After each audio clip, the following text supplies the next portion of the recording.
हिंद। साथियों, अपनी last video clip में मैंने नेशन के बारे में जिक्र किया है। ये बड़ा सिंपल सा पॉइंट लगता है, मगर इसके पीछे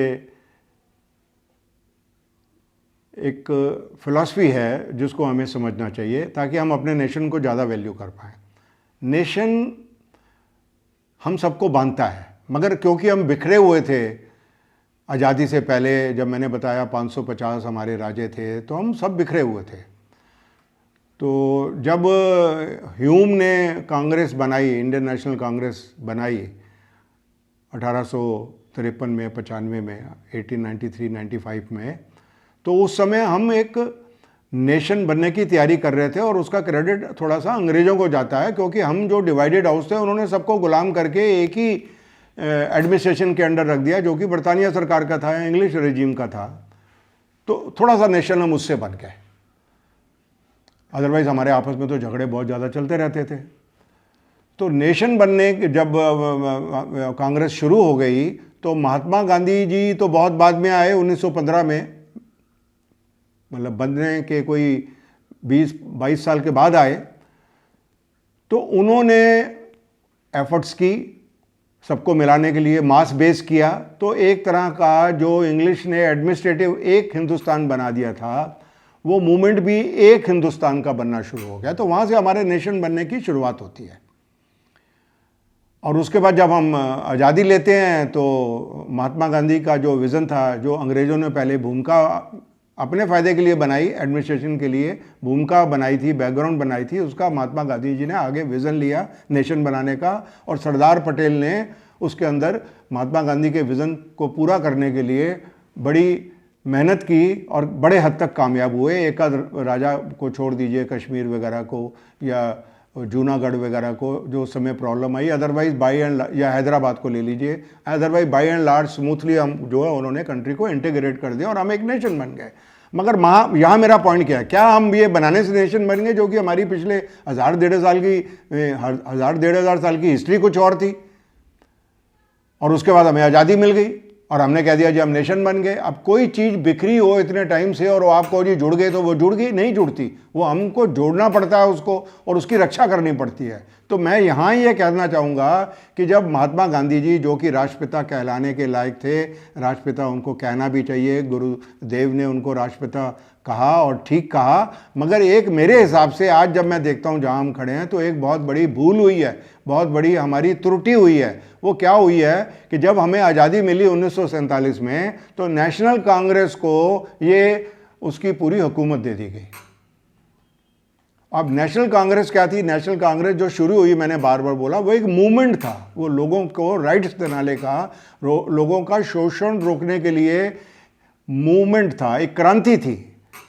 तो मेरे हिसाब से वो क्रांति 1947 पे बंद हो गई, उसकी जगह गवर्नमेंट आ गई। वो इंडियन नेशनल कांग्रेस जो है वो एक गवर्नमेंट बन गई, आगे उसके नाम से इलेक्शन जीतने लगी, तो वो पॉलिटिक्स आ गई। अगर मान लीजिए उस समय महात्मा गांधी जी ये करते कि इंडियन नेशनल कांग्रेस को तो इंडियन नेशनल कांग्रेस रखते और वो एक क्रांति रहने देते और एक अपना ऑफशूट ऑर्गेनाइजेशन बना के हुकूमत उनको देते, जो नया रेजीम हिंदुस्तान को मिला वो उनको देते, जो इंडिपेंडेंस इंडिया ने आगे रेजीम चलाया वो उस पार्टी या उस ऑर्गेनाइजेशन को देते। मगर Indian National Congress as a क्रांति, as a movement, as a revolution चलती रहती, जो लोगों को उठाने के लिए काम करती। वो पॉलिटिक्स के मायर में, वो पॉलिटिक्स के दलदल में चले जाने के बाद वो मूवमेंट ख़त्म हो जाती है। उसके बाद वो अपना नेपोटिज्म, वो शुरू से ही नेपोटिज्म, मेरे हिसाब से तो नेहरू जी के टाइम पे ही नेपोटिज्म हो गया, जब उन्होंने कहा जी मेरी अगली जनरेशन उसके पास पावर, उन्होंने ऐसा सोचा, मेरे हिसाब से सोचा, तो वो जो मूवमेंट थी वो ख़त्म हो गई। वो मूवमेंट को वापस लाना है। वो मूवमेंट क्या थी? वो मूवमेंट नॉन पॉलिटिकल थी। ह्यूम जिसको बोला जाता है, उसने कोई ये पॉलिटिकल ऑर्गेनाइजेशन नहीं बनाई थी इंडियन नेशनल कांग्रेस। उसने शोषण को इंग्लिश से शोषण को रोकने के लिए बनाई थी। वो आज भी रेलिवेंट है। आज क्यों रेलिवेंट है? क्योंकि आज भी हमारे में से कई कहते हैं जी शोषण हो रहा है। कोई कम्युनिटी कह देती है मेरा शोषण है, कोई प्रोविंस कह देता है मेरा शोषण हो रहा है। और लोगों को जो उम्मीद है एडमिनिस्ट्रेशन से, लॉ एनफोर्समेंट से वो नहीं मिलती, तो मैंने जैसे पहले कहा वो फिर अपने अपने गुटों में बढ़ जाते हैं। वो ज़्यादा हिंदू बन जाते हैं, ज़्यादा सिख बन जाते हैं, ज़्यादा मुसलमान बन जाते हैं और वो नेशन को भूल जाते हैं। तो नेशन फर्स्ट कैसे आएगा? उनको नेशन की फीलिंग दिलाई जाए कि भाई ये आप सबका है और ये आप सबके लिए है, और उससे वो कोई ना उम्मीद ना हो। अब क्या करें, हमें डेमोक्रेसी मिल गई है, आज हम वो डेमोक्रेसी हटा दें? डेमोक्रेसी बहुत अच्छी चीज़ है, मगर उसके बड़ी नुकसान है। उसके नुकसान ये हैं कि जिनको हमने बनाया हुआ है उनके आगे, जिनको हमने अपना नुमाइंदा बनाया है, जिनके हाथ में ताकत है, हमारे पास कोई ताकत नहीं है उनको रोकने के लिए। हमारे पास उनको रोकने के लिए कोई ताकत नहीं बची। कहने को तो मैं भी शेयर होल्डर हूँ, हिंदुस्तान का 1/140 करोड़ मेरा हिस्सा है, हर एक का 1/140 करोड़ हिस्सा है, मगर कौन पूछेगा कि ये जी हम इनसे जवाबदेही मांगे? क्या पॉलिटिशियन हमें जवाब देंगे किसी चीज़ का? कोर्ट कचहरी जो है वो सिस्टम हमारा क्या इस समय इतना इफेक्टिव है? और किन किन बातों के लिए हम कोर्ट में जाते रहेंगे?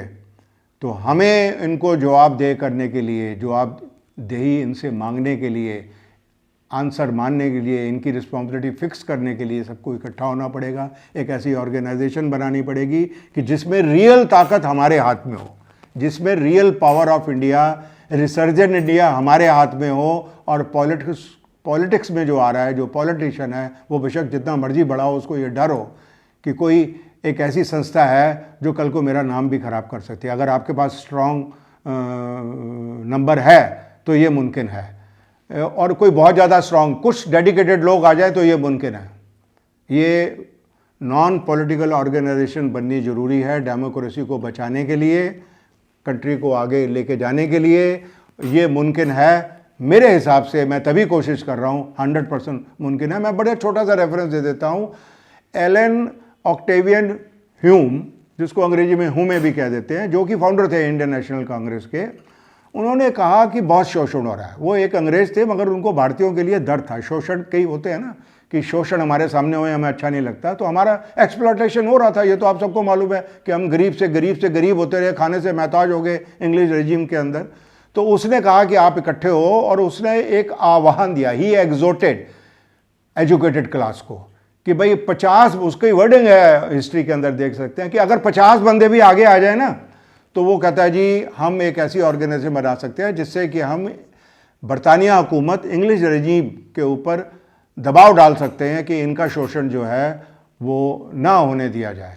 शोषण होता था, और वो खुद कहता था कि ये शोषण से बचने के लिए हमें इकट्ठा होना है, और उसके लिए बहुत ज़्यादा नंबर नहीं चाहिए। यस, जो आए वो डेडिकेटेड हो।